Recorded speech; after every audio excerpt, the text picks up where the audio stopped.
Okay, so it's that time of year again, tax season. And if you're a student, you're probably on the lookout for a form from your school, the 1098T. But what if it just never shows up? Does that mean you're in hot water with the IRS? Let's clear all that confusion up right now. This is the question, isn't it? It's the one that causes that little knot of panic in your stomach. You're trying to get all your documents together, but that one piece of paper from your school is just missing. So let's just tackle this head on. Yeah, that tax season confusion is absolutely real. But I promise we're about to demystify this whole thing. So first things first, what in the world is this form anyway? At its heart, the 1098T is really just an info sheet. That's it.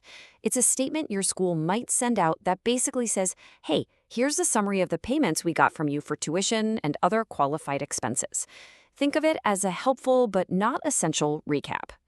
And this is where we need to bust some major myths. What the 1098T is a simple record of payments. But what it isn't is way more important. It is not, I repeat, not required to file your taxes. And it's definitely not a golden ticket that guarantees you a tax credit. It's just one piece of the puzzle, and often not even a necessary one. So you might be thinking, well, shouldn't every school have to send one? And the short answer is nope, not at all.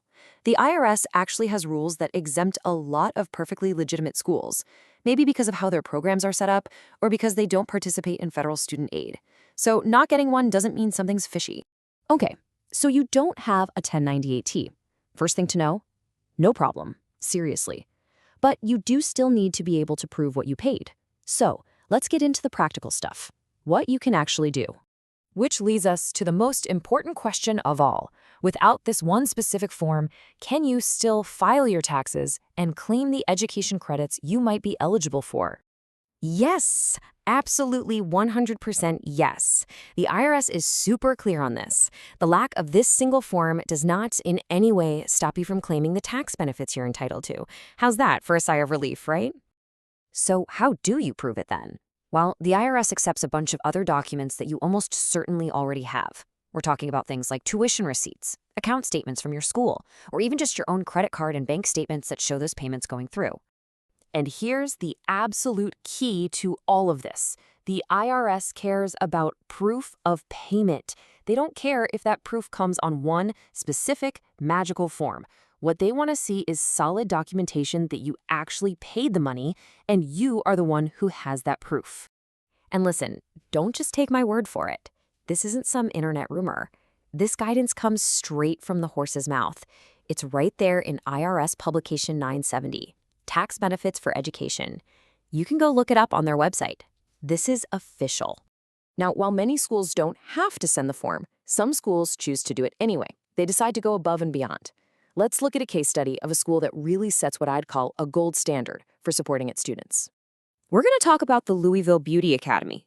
They operate with a philosophy of being proactive and transparent, and it's a perfect example for what we're talking about today.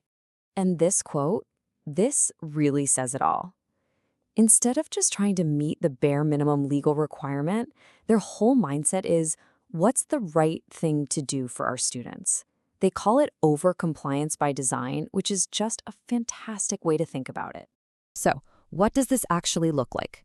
Well, Louisville Beauty Academy is one of those schools that is not required by the IRS to send out a 1098T. But, you know what?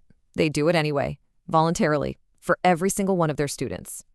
And why would they go to all that extra trouble? It's simple, really, because it makes life easier for their students. It helps you get organized, it cuts way down on that tax season stress, and it just shows they're committed to being transparent.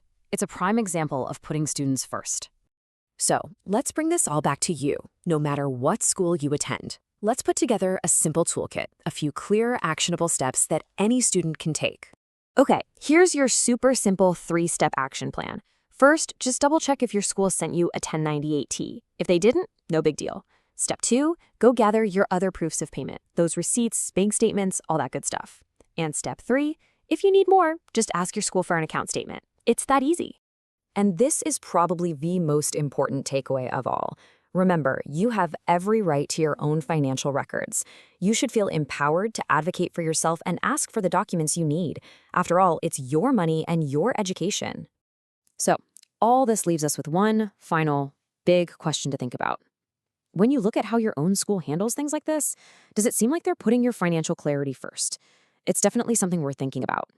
And of course, I gotta give the quick disclaimer, this has all been for educational purposes. When it comes down to your own unique tax situation, please always talk to a qualified tax professional or go directly to the IRS for advice that's tailored to you.